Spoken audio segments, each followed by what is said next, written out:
మీ పేరమ్మా? అశ్విని. ఎక్కడి నుంచి వచ్చావు? Kadiri. Kadiri. Qualification? B Tech. B Tech branch? EC.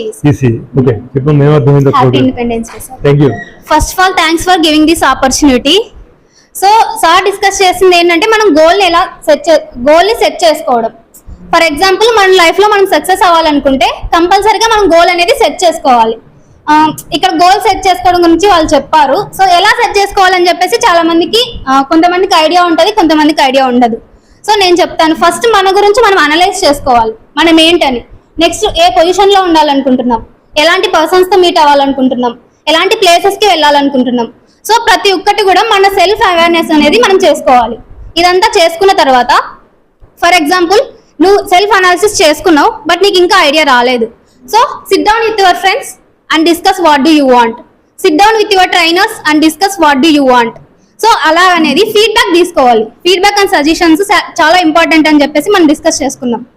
So అలాగా మనకి ఏం కావాలని చెప్పేసి ఆ పక్కన వాళ్ళ నుంచి ఫీడ్బ్యాక్ తీసుకొని ఆ సజెషన్స్ తీసుకొని మన గోల్ అనేది మనం సెట్ చేసుకోవాలి. సో ఇలాగ ఒక ప్రాపర్ ప్లాన్ అనేది మనకు ఉండాలి. ఫర్ ఎగ్జాంపుల్ నీకు ఒక గోల్ నువ్వు సెట్ చేసుకున్నావు. సో గోల్ సెట్ చేసుకున్న తర్వాత నేను ఇలా చేయాలి. సో ఒక షెడ్యూల్ అనేది ప్రిపేర్ చేసుకోవాలి. ఆ షెడ్యూల్ ప్రిపేర్ చేసుకొని వీక్ 7 days. సో ఈ రోజు ఇది చేయాలి, నెక్స్ట్ డే ఇది చేయాలి, థర్డ్ డే ఇలా చేయాలని చెప్పేసి ప్రతి ఒక్క దాని గురించి కూడా మనము అనలైజ్ చేసుకొని ఒక నోట్ అనేది రాసుకోవాలి. నోట్ రాసుకొని దాన్ని అలాగే వదిలేకండి.